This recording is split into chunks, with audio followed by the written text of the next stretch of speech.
Qual é a nossa última verdade? A 12ª. Qual é?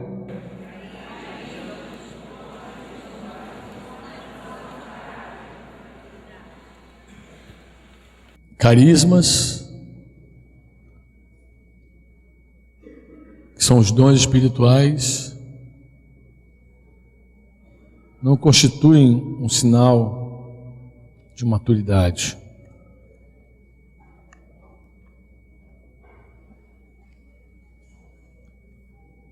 Paulo, escrevendo a Timóteo, diz que os pecados de alguns homens são notórios e levam a juízo, ao passo que de outros só mais tarde se manifestam.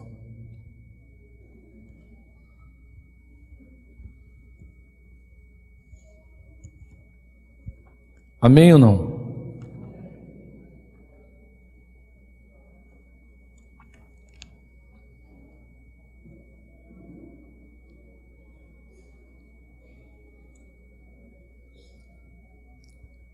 Eu creio que se essa verdade a gente considerá-la de fato como ela precisa ser considerada, talvez isso nos ajude a fazer uma avaliação da nossa vida de forma diferente. Nós comumente usamos medidores errados para aferir a nossa espiritualidade. Comumente. De vez em quando alguém avalia a sua espiritualidade por alguma coisa que de fato não prova que ele é espiritual. E de todos os aferidores equivocados, para mim, o que mais nos embaraça e nos confundem são os carismas, os dons. Porque alguém, quando percebe que tem um dom, um carisma, ele já atrela esse entendimento dele, que ele tem um carisma, com a possibilidade dele ser uma pessoa muito espiritual. Por isso que ele manifesta aquele carisma. Dificilmente alguém que é muito carismático reconhece sua infantilidade. Dificilmente. Na verdade, os carismas, muitas vezes na nossa vida, se tornam uma armadilha muito grande, porque a gente começa a confundir os dons com o nosso caráter. Muita gente confunde carisma com caráter. E aí, em nome desse equívoco, desse engano, começamos então a imitar pessoas carismáticas. E às vezes a gente imita pessoas erradas com comportamento errado. Em nome desse carisma todo, desse entendimento de maturidade, nós não apenas imitamos, nós recomendamos a pessoa. Fulano é uma bênção. Que bênção que ele é. Que bênção que ele é. Nós não vamos avançar nesse assunto sem romper alguns sofismas na nossa vida. A Bíblia diz que nós temos armas, e essas armas nossas são espirituais e poderosas em Deus. Amém? Diz que as armas da nossa milícia não são o quê? Elas são o quê? Poderosas em Deus para destruir fortalezas, anulando nós sofismas e toda altivez que se levanta contra o conhecimento de Deus, e levando cativo todo pensamento à obediência de Cristo, e estando pronto para punir toda desobediência, uma vez completa a vossa submissão. Sofismas são argumentos, conselhos que parecem ser corretos, mas que na verdade são enganosos. Tem muita coisa que a pessoa diz assim no primeiro momento, parece verdade. Depois você avalia, é mentira, é verdade. Homem que é homem não chora.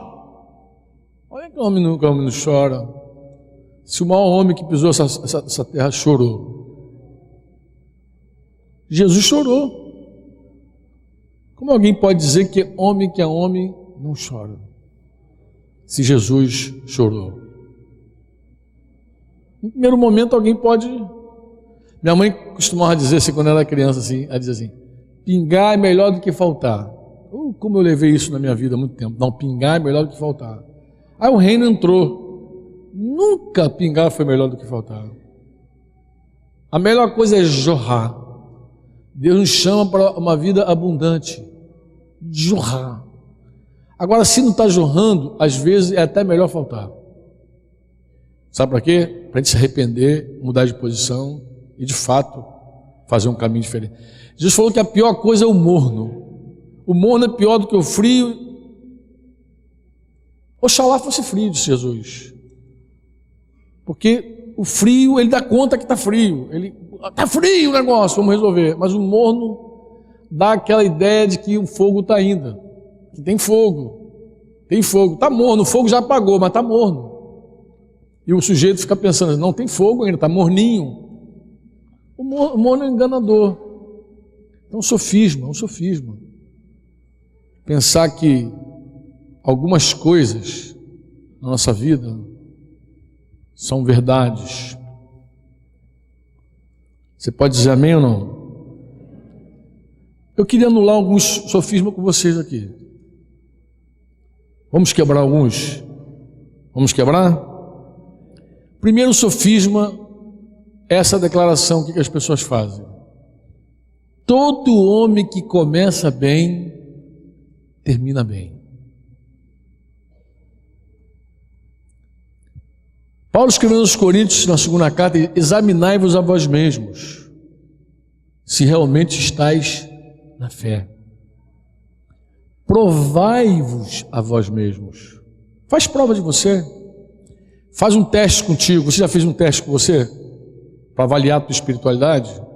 Já avaliou? A Bíblia anima você a fazer isso. Está na hora de você fazer uma prova contigo mesmo. Faz um teste. Vê como você está. Na verdade, Paulo chega a dizer que se nós nos julgássemos, nós não seríamos julgados. Se nós nos julgássemos.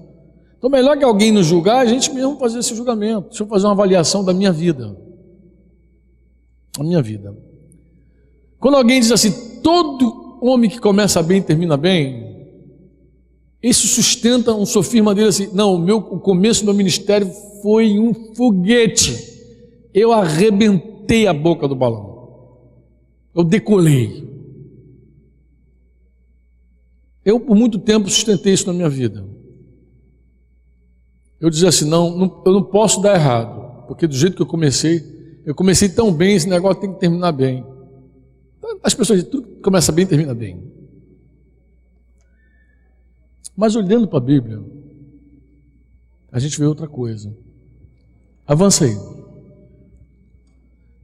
Quem conhece a história de um rei chamado Salomão?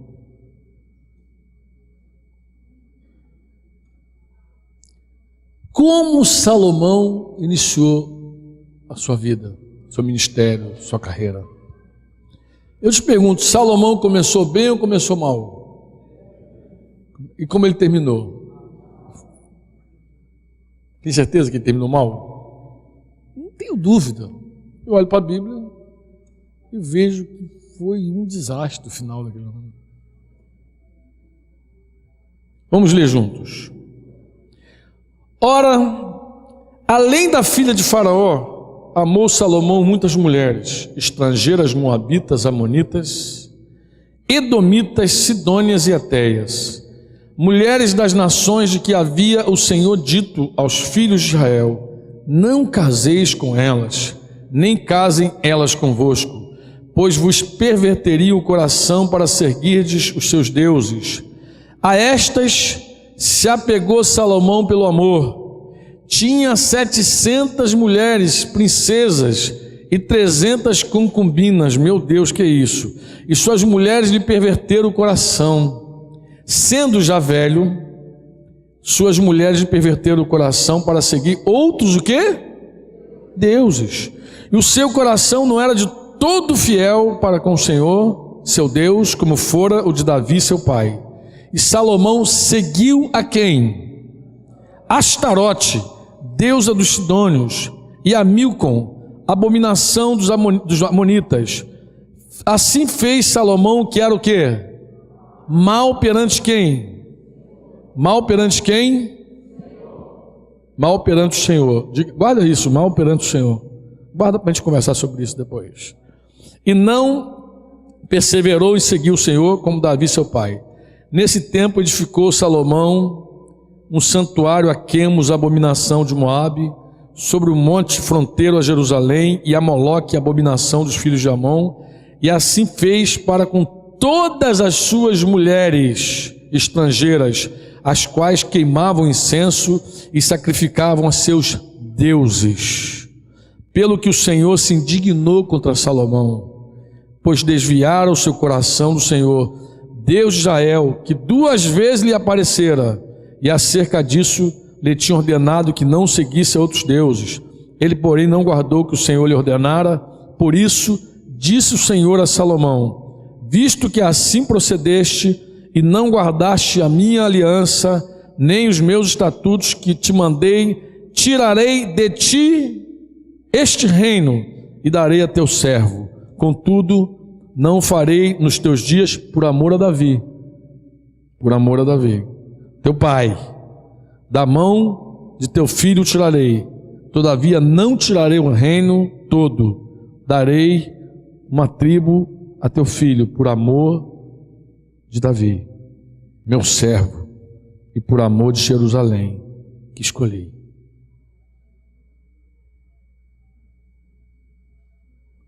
Paulo, quando escreve a Timóteo, segunda carta dele, ele diz para Timóteo, no versículo 15, procura apresentar-te a Deus, aprovado como obreiro de que não tem.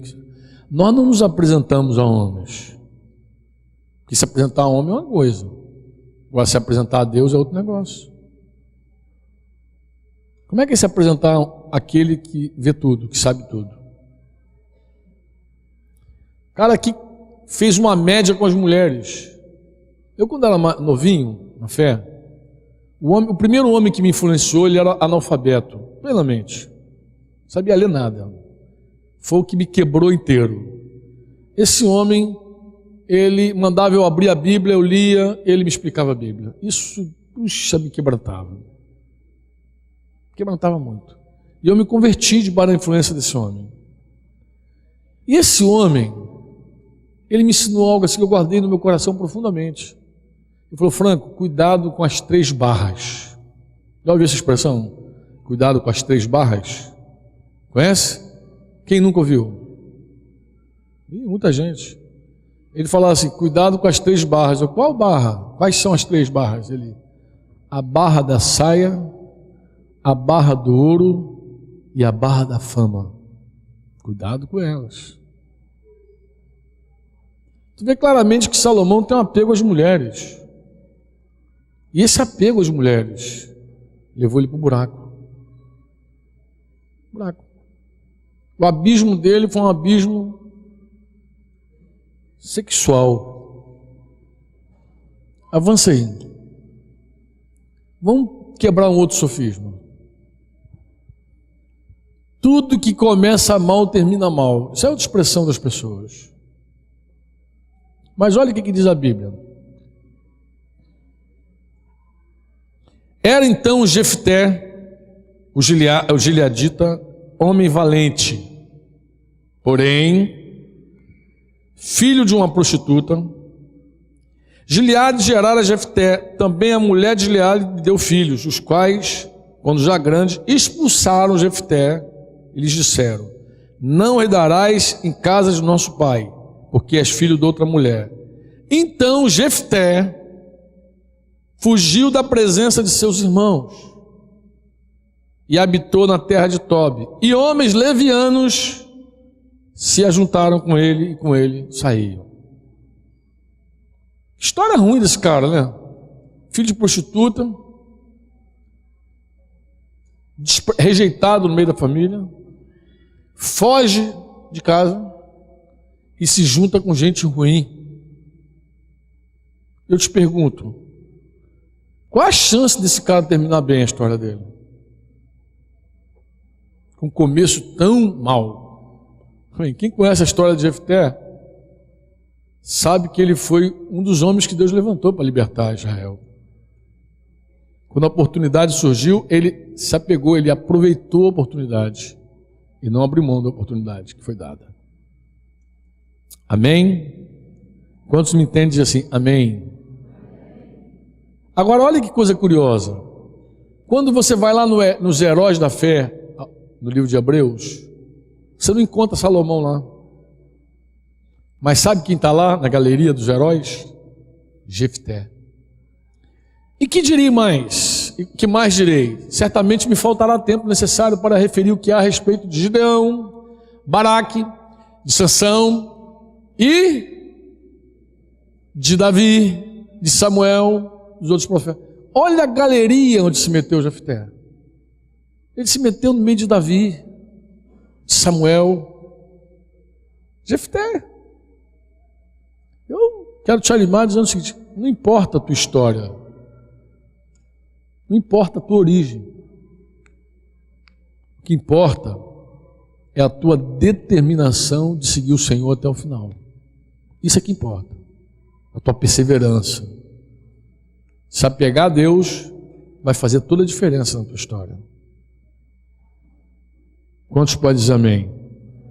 Eu conheço filhos de crentes que estão muito longe de Deus, muito longe, e tiveram um berço muito abençoado, uma origem maravilhosa, estão longe do Senhor. E eu conheço gente que veio das mais profundas trevas, que são agarrados com Jesus de um jeito tremendo. Amém? Tem gente que fica assim, mas eu conheço, meu pai é pastor, minha mãe pastora, bispa, sei lá o que das coisas, e se garante nisso. Você precisa se consagrar a Deus, porque um dia você foi consagrado. Se você nasceu na família evangélica, quando você era pequenininho, pequenininha, alguém te apresentou, alguém te entregou, mas está na hora de você se entregar, porque teu pai te apresentar não é tudo. Você já tem idade para se apresentar diante do Senhor e dizer: eis-me aqui, sou totalmente teu, sou totalmente tua, cumpre em mim a tua palavra. Quantos podem dizer amém? Amém ou não? Amém, amém? Então avançamos. Vamos quebrar outro sofisma aqui. Esse talvez seja o pior de todos. Foi o que eu falei aqui. Todo homem usado por Deus é agradável aos seus olhos. Tu vê um homem usado para cura, milagres, pregando, ensinando. Aí você diz assim: pois esse homem deve ser um homem que Deus se agrada dele tremendamente, porque como usa esse homem? Você não pode esquecer que Deus usa até a jumenta. Deus usa pedra, porque ele falou que se nós nos calarmos, até as pedras vão clamar. Deus usa o que ele quiser. Usa um peixe para engolir o profeta. Ele usa o que ele quer.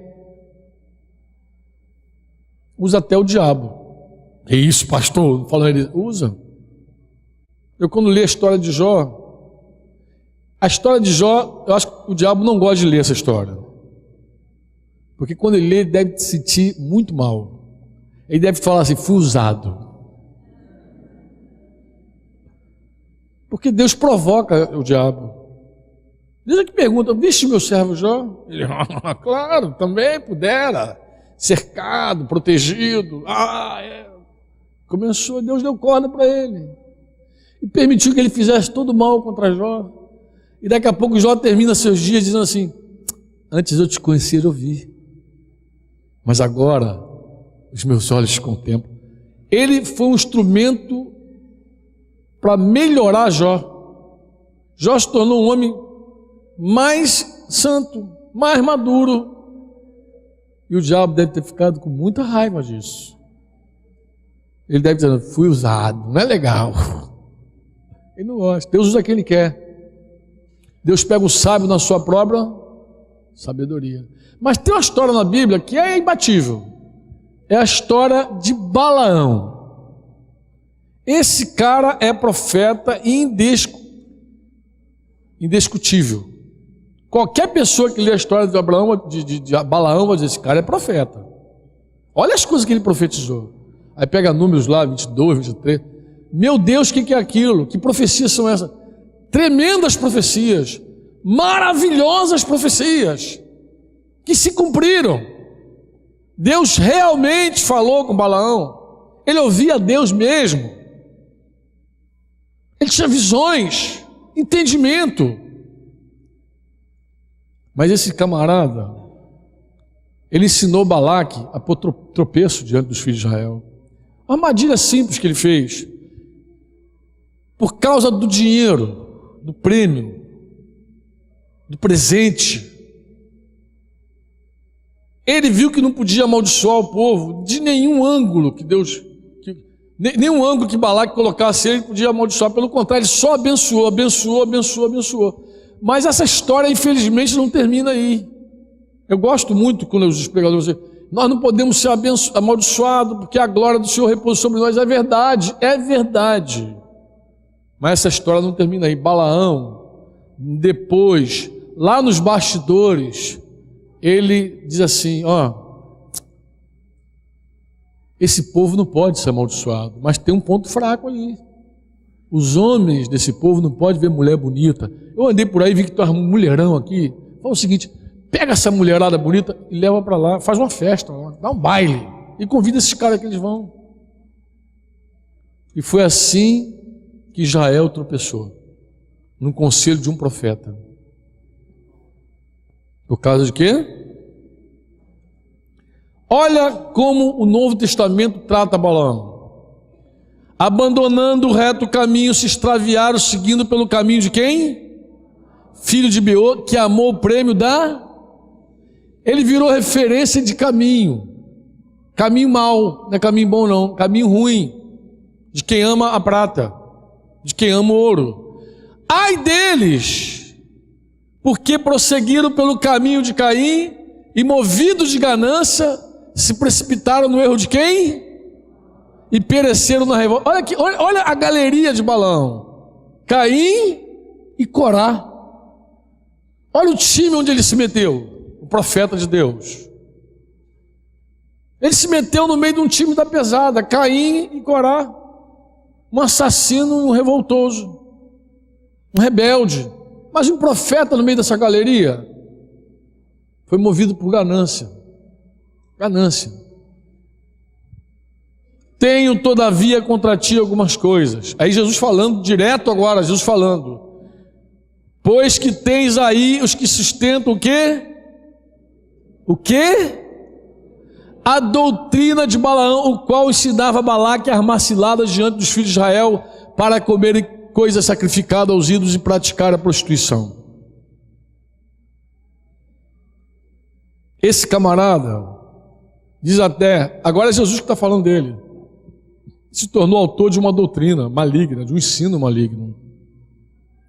Mas quando você lê a Bíblia, era um profeta. Lê as profecias de Balaão. Vê como ele tem comunhão com Deus, como ele fala. Usado. Mas eu te pergunto, Deus se agradou desse homem? Responde para mim. Outro dia eu perguntei assim, um povão, uma igreja amada, falou assim, quem quer ser profeta aqui? Aí um grupo levantou. Eu falei, mas ser profeta é bom, irmãos. Moisés falou, oxalá todos fossem profetas. Aí todo mundo levantou a mão, oba, virou todo mundo profeta. Aí eu falei, quem quer ser profeta usado por Deus? Quem quer ser como Balaão? Ninguém quer ser como Balaão. Quer ser profeta, mas não como Balaão. Por quê? Porque Balaão para nós é uma figura corrompida. É alguém que foi muito usado, mas que Deus não se agradou dele, mesmo usando. Alguém pode pensar assim: Deus me usa. Enquanto Deus me usa, Ele se agrada de mim. Olha, o que eu já confrontei de gente nesse tempo da minha vida, carismático, profetizas principalmente aquelas que se dizem profetizam, que quer governar a igreja com profecia, com a vida toda torta. O que eu já confrontei de gente, e olha, é difícil até a pessoa se quebrantar, porque ela olha para os dons e os carismas dela, não, mas Deus fala comigo. Fala mesmo. Mas Deus fala, mas fala, filha. Fala mesmo por você. É um dom que você tem, mas a tua vida não fala nada. A tua vida não diz nada. Você quer ser reprovada? Você quer terminar teus dias longe do Senhor? Você quer ser referência de mau caminho? Você quer ser referência de ambiciosa? O que você quer? O que você quer? Você quer só os carismas de Deus? Ou você quer ter a imagem de Cristo? O que você quer?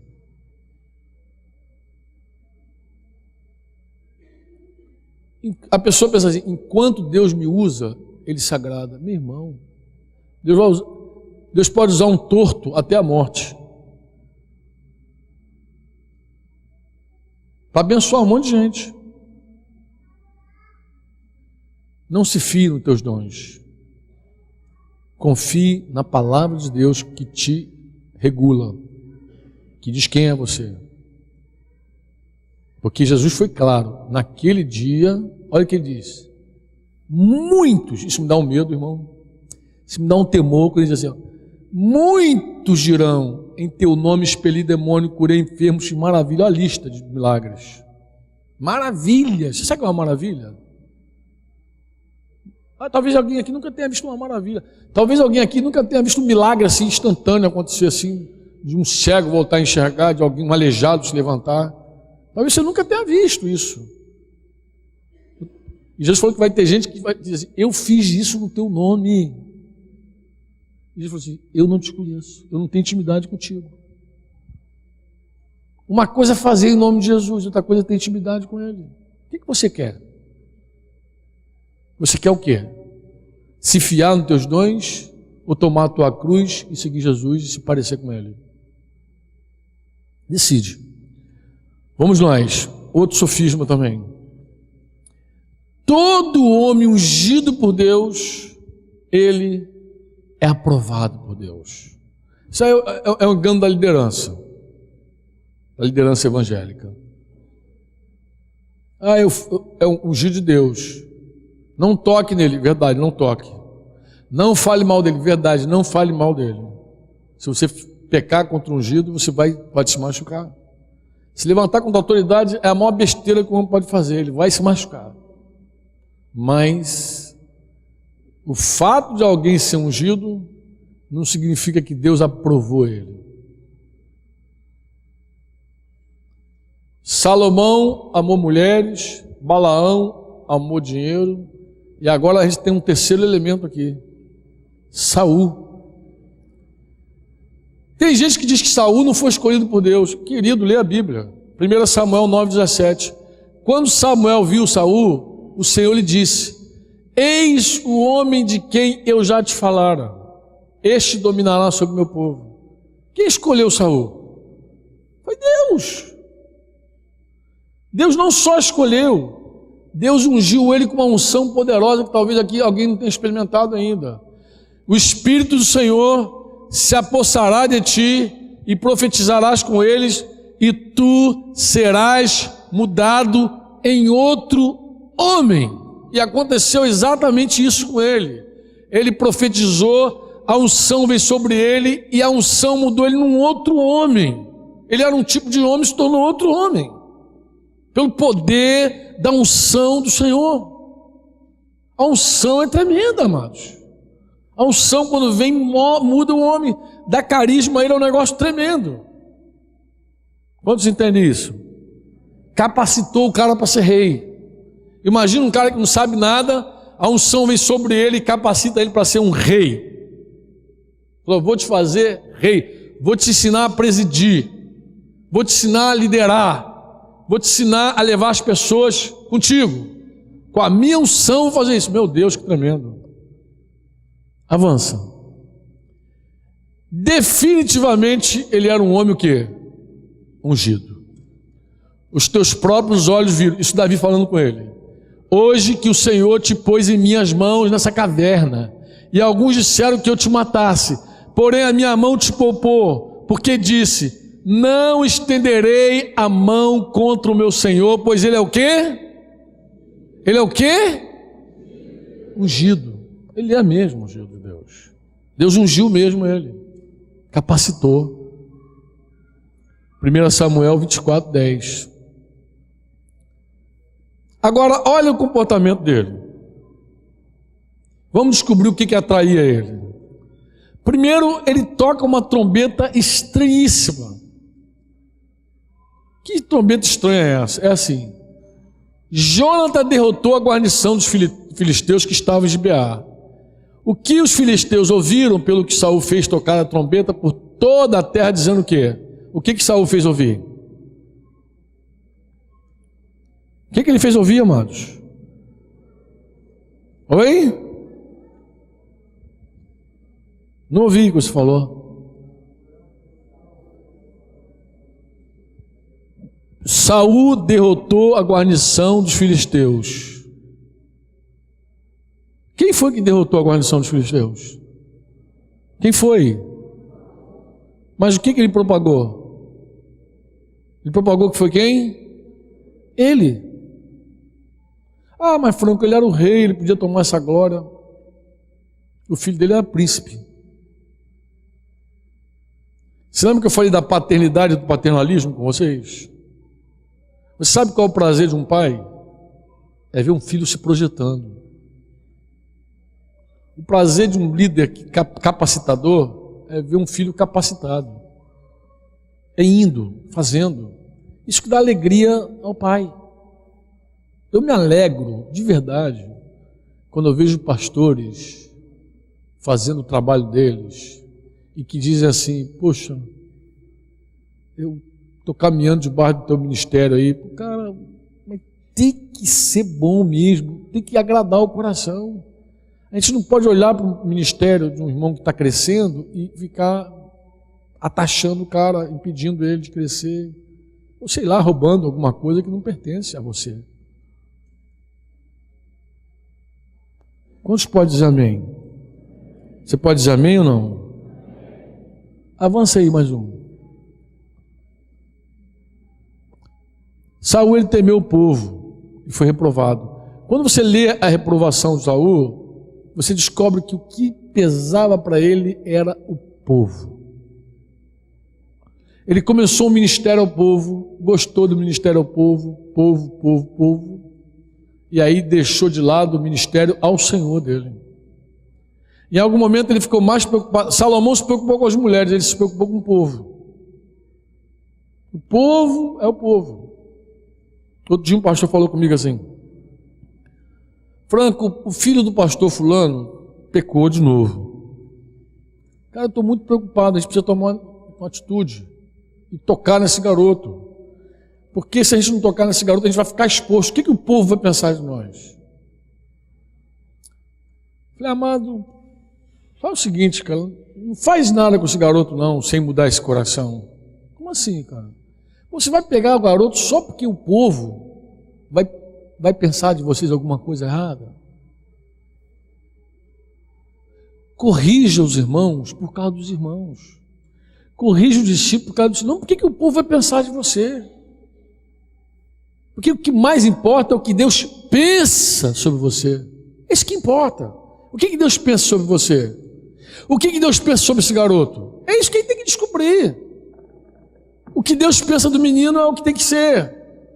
Você lê o texto todinho. Então disse Saul a Samuel: pequei, pois transgredi o mandamento do Senhor, as tuas palavras, porque temi o povo e dei ouvidos à sua voz. Agora, pois, te rogo, perdoa-me o meu pecado e volta comigo para que eu adore o Senhor. Depois lá embaixo ele diz: o Senhor teu Deus Tem amarelinho ali, dá para ver? Deus reprovou ele. Mais um. Olha o coração desse homem. Ele amava Davi. Amou ou não amou Davi? Está escrito. Assim Davi foi a Saul e esteve perante ele. Este o amou muito e fez o seu quê? O escudeiro. Saul mandou dizer a Jessé, falou com o pai de Davi, ó, deixa estar Davi perante mim.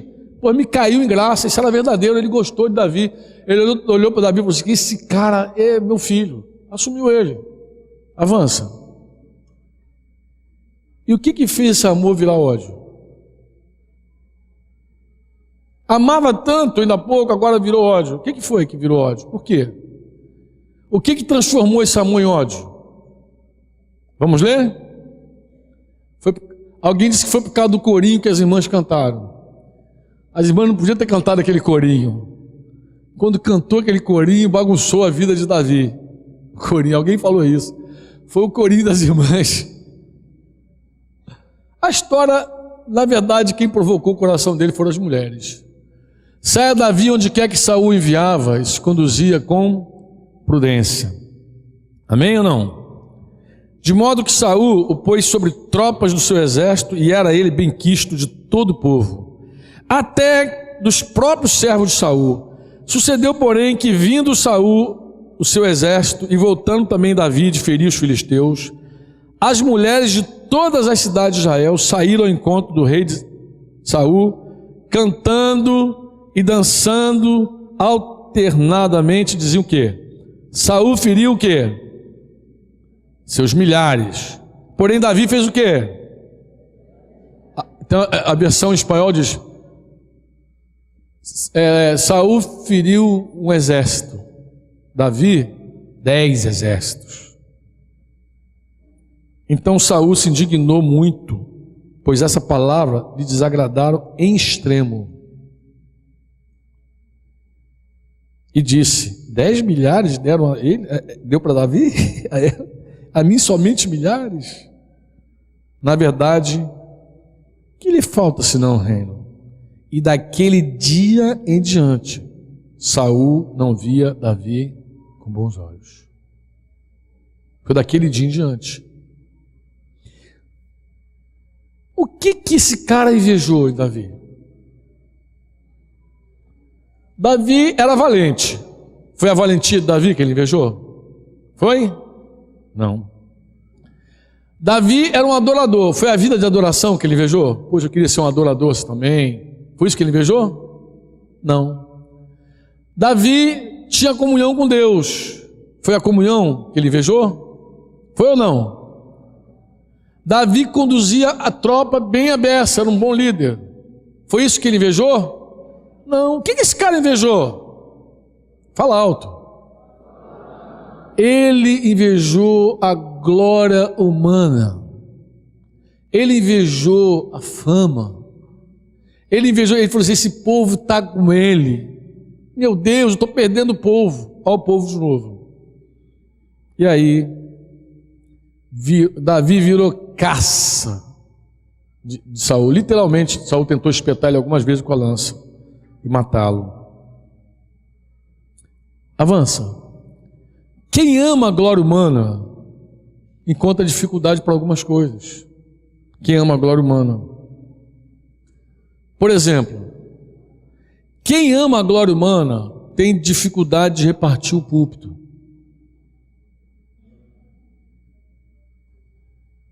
Ela não divide o púlpito, não reparte. Quem ama a glória humana tem dificuldade de sair diante dos holofotes, que foi isso que aconteceu com Saul. Quando Deus reprovou ele falou assim, fica comigo, me honra diante desses homens. Me honra, pediu para Samuel ficar com ele.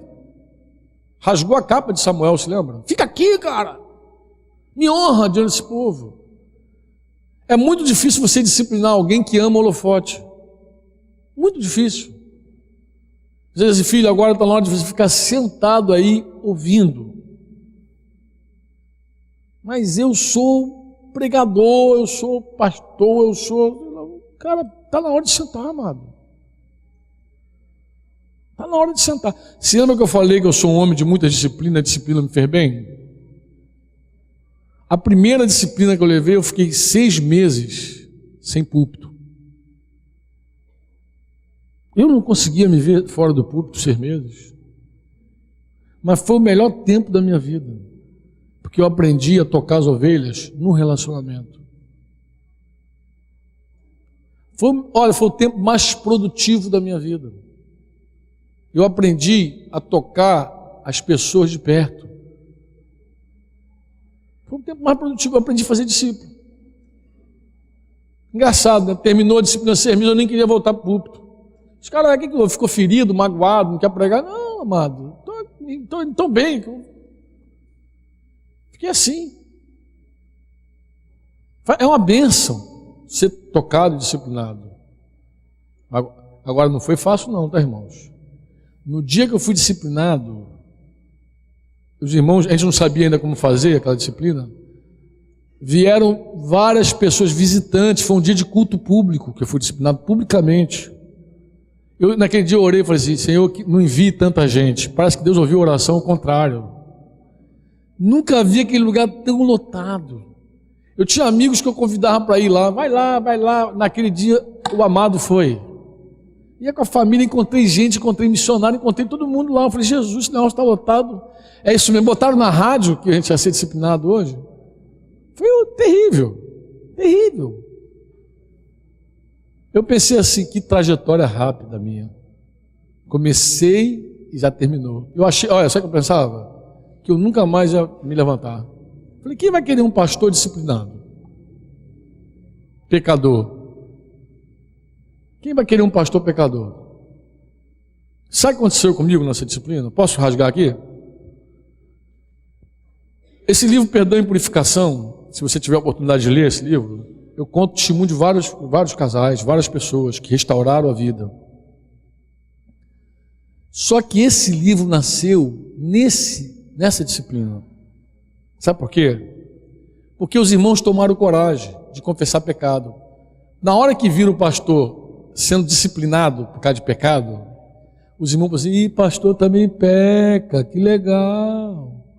Aí começaram a nutrir no coração uma ideia assim, o Franco vai me entender, porque ele também é pecador. E começaram a me buscar para confessar pecado. Olha, eu comecei a ouvir pecados de pedofilia. Eu não sabia nem o que fazer com aquelas confissões. Eu falei, meu Deus, isso é uma desgraça, um negócio desse. Como é que é isso? Comecei a ouvir pecado. Mas sabe por que as pessoas me procuravam? Porque me viram igual a elas. Pecador também. Ah, o Franco vai me entender. Olha, via gente de longe confessar pecado. Olha, tinha gente que provocava situações para me confessar pecado. Um cara falou assim, me empresta o teu carro para levar meu filho no hospital. Eu falei, pode ir lá buscar, tal hora. Ele passou lá. Quando eu entreguei o carro para ele, entra aqui. Cara, eu vim aqui mesmo, eu quero o teu carro, mas olha, sabe o que eu quero mesmo? É abrir meu coração contigo. Cara, eu sei que você vai me entender. E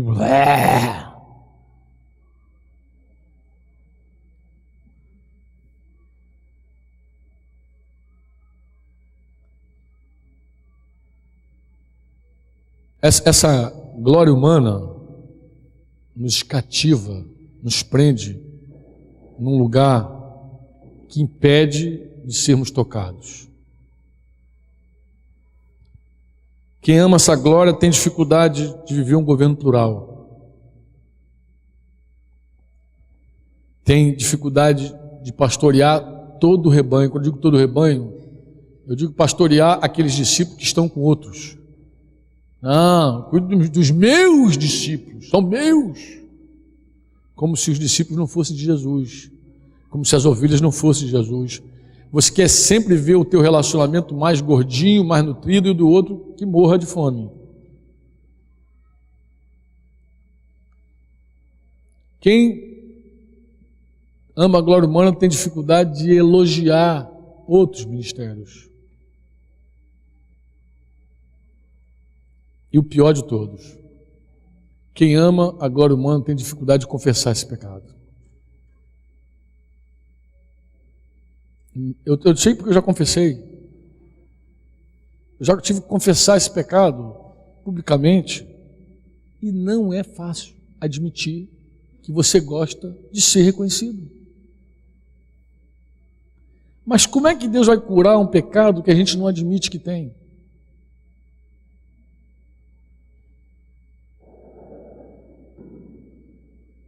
Não é fácil não, irmãos. É dificuldade.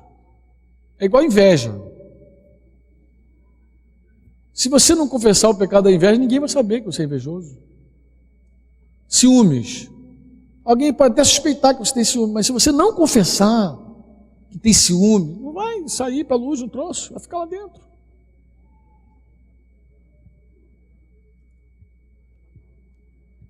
Você tem que presbiteros, eu queria confessar um pecado para vocês. Deus me confrontou essa madrugada. Qual é? Cara, eu tenho vontade de ser reconhecido, eu gosto de ser reconhecido. Eu gosto desse negócio. E aí, cara, eu não quero isso não. Quero isso não. Quero esse troço comigo não. Esse troço vai ser uma desgraça na minha vida. Daqui a pouco eu estou fazendo para os homens verem, eu não estou preocupado mais em me apresentar ao Senhor aprovado. Daqui a pouco eu quero que os homens me reconheçam e Deus... Não, eu não quero esse troço comigo. Esse troço vai me matar. Matou Saul? Arrebentou com Saul? Por que não vai me arrebentar? Sou melhor que ele?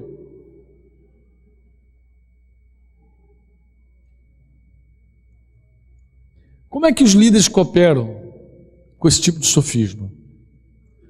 Jesus falou: se esse povo honra-me com os lábios, mas o seu coração está longe de mim. E em vão me adoram, ensinando o quê?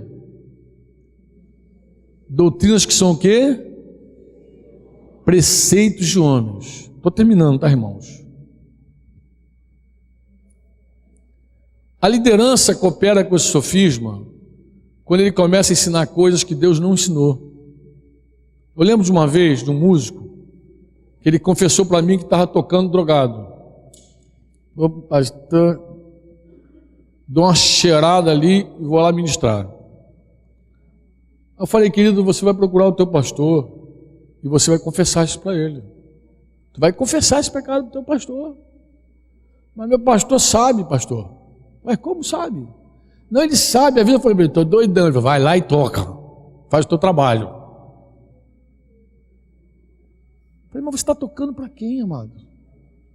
É para Jesus, pastor. Eu falei: pastor, Jesus está mais preocupado com o que você é, com a tua vida, do que com o teu talento.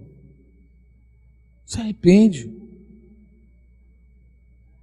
Quando a liderança valoriza mais os teus dons do que o que você é, a liderança está cooperando com esse sofisma aí, dizendo que você vale o teu talento, que você vale o que você faz.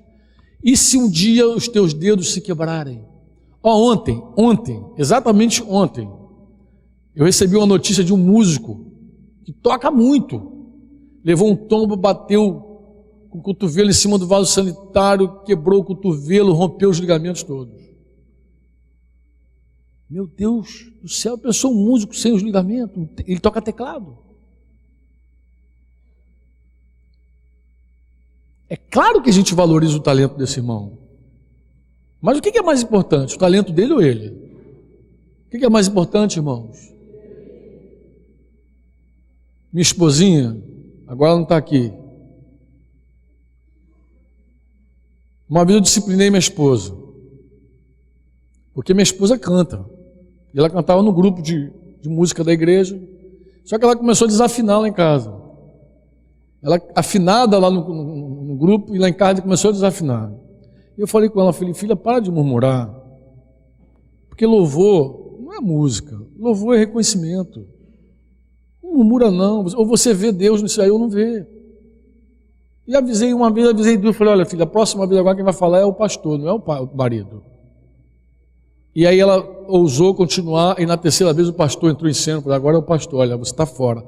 Só que a gente estava se preparando para um evento grande, na rua, e os músicos, e o líder do louvor veio falar comigo, irmãozinho todo. Eu queria falar contigo, Franco. Não, você não pode parar com a tua esposa agora não. Eu falei: por que não? Não, a gente está ensaiando esse tempão, agora não, na hora tu vai disciplinar ela. Eu falei: o que ela vale mais? Você está dizendo para mim que minha esposa vale mais pela voz do que pelo caráter? É isso que você está me dizendo? Você está dizendo que desde que ela bote a vozinha dela para fora, ela pode murmurar o dia inteiro na minha casa? É isso que você está me falando? Irmão, se arrepende. Para de valorizar as pessoas pelo que elas fazem. Deus não faz isso.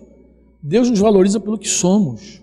Se teus dedos quebrarem e ficar tudo no gesso e não puder tocar, Deus continua te amando do jeito que você é. Você é o que é para Deus e acabou. Fazendo ou não fazendo, você é o que é. Quantos me entendem isso? Amém? Se algo te impedir de fazer, pode ter certeza, Deus continua te amando. Deus continua te amando.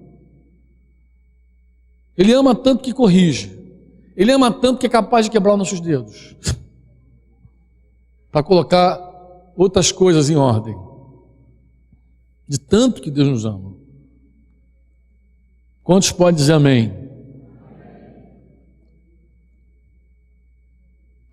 Como é que a igreja coopera com esse sofisma? Agora a igreja, antes os líderes. Como é que a igreja faz? Alguém que seja irrepreensível, marido de uma só mulher, que tenha filhos crentes, que não seja acusado de solução, nem são insubordinados. Isso aqui é um dos critérios, aqui, alguns requisitos para alguém presidir sobre a igreja. Eu não vou generalizar não, irmão. Se eu falar que isso é igual em todo lugar, eu estou pecando. Mas eu vou falar que existem lugares, igrejas, que as pessoas não olham para nenhum critério desse na hora de eleger uma liderança. Ele olha se o cara prega bem, se o cara fala bonito, se ele canta, se ele toca. Olha, isso é tão forte na igreja hoje, principalmente, que se tiver um cara cantando bonito, tocando bonito, ele pode até virar pastor sem nenhum critério. Nenhum critério. Até ser ovelha vira pastor, desde que tenha talento. Não precisa nem ter ovelha, isso mesmo, Samuel. Não precisa nem ter ovelha. Cara, tem talento, é pastor. Bota a mão lá e faz o cara pastor. Pastor sem ovelha, pastor sem caráter, pastor sem nada, mas com talento, com dom. Tem dom. Um pastor me pediu ajuda um tempo atrás, eu fui ajudá-lo. Mas nesse relacionamento nosso, ele começou a confessar um monte de pecado. Eu falei, cara, a gente vai ter que entrar aí, tratar e tal. Tá bom, pastor. Entra aí. Sentei com a liderança dele para disciplinar ele. O cara tinha confessado alguns adultérios. Tudo bem. O cara pecou, ele pode ser restaurado, ele pode ser livre. Eu creio na restauração. Eu creio, pô. Eu creio que Deus levanta o homem do pó. Você crê nisso também? Crê ou não? Mas às vezes tem que dar uma correção para cobrir aquele homem. Uma disciplina para dar uma cobertura, porque senão ele fica sempre debaixo de uma ofensa. Sempre alguém desacreditando nele, sempre alguém jogando pedra nele. É horrível isso. E eu falei com a igreja assim, com os líderes, eu falei, eu vou parar teu pastor. Em função das coisas que ele trouxe à luz e publicou. Um dos líderes falou assim, mas peraí, pastor. Vai parar meu pastor por quê? Se parar ele tem que parar um montão, porque um montão de pastor vive assim. Eu falei, opa, para aí, o que você está falando, cara? Você está dizendo que as igrejas aceitam que os pastores vivam de qualquer jeito e vai seguindo, é assim? Está errado, mano. Não é assim em todo lugar, não. Está errado. Quer dizer, o próprio povo passa a ter um conceito de pastor, de liderança, passa a ter um conceito. Tipo assim, vai parar meu pastor, esse homem é uma benção, prega, ele prega mesmo. Prega bonito, cara. Eu até brinco com ele, falei assim, cara, você prega bonito. Prega bonito. Inclusive um dia ele falou assim para mim, de tudo que você me falou, a coisa mais difícil de engolir foi quando você falou que eu era hipócrita. Falei, meu amor. Falei, querido, você tem que se arrepender da tua hipocrisia. Aí eu falei assim com ele, sabe por que eu te chamei de hipócrita? Ele, não, por quê? Porque eu ouvi todas as tuas mensagens. Ele me deu alguns CDs de mensagens e eu ouvi.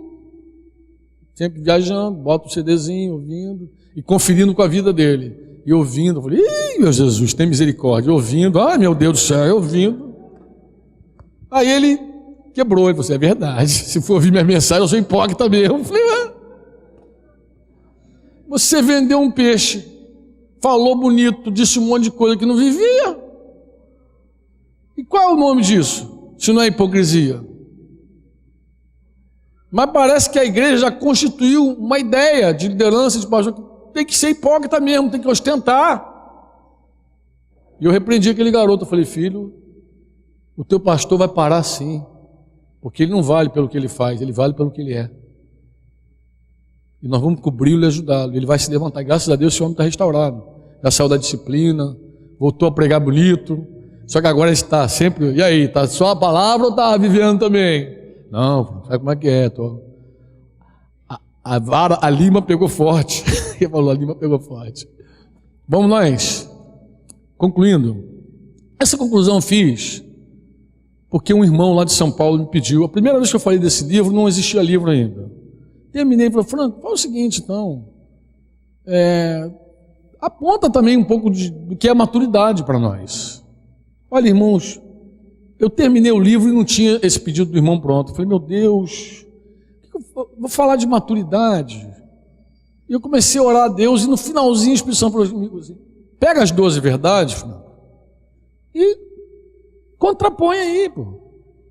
Mostra o outro lado da moeda. Mostra o que é uma pessoa madura, baseado nas verdades que foram colocadas. E aí eu estabeleci o seguinte, o que é uma pessoa madura realmente? Vamos lá, vamos ler juntos, para terminar? 1, faz o quê? 2, sem comentários, porque se não há crescimento fora do corpo, ele não pode trabalhar fora do corpo. Ele tem que trabalhar sempre considerando a unidade. 3, ele não vai colher nada se ele mesmo não descansar. 4, é trabalhador, sem comentários. 5, nunca se acha. Esse inclusive é um sinal bom. Eu gosto muito quando alguém reconhece que é imaturo. E fico muito preocupado quando alguém começa a dar testemunho assim, cresci bastante, já estou maduro. Fico preocupado. Eu acho que quando alguém diz que cresceu bastante, ele já começou a olhar para a pessoa, para o modelo errado. Ele deve estar olhando para o vizinho dele. Ele fala assim, pô, cresci bastante, olha como é que eu estou maior que meu vizinho. O alvo é Jesus, não se esqueçam. Amém? Ele é o modelo. É para lá que precisamos olhar. E quando a gente olha para Jesus, a gente nunca se acha maduro o suficiente. Nunca. 6. 7. 8. 9. 10. 11. 12.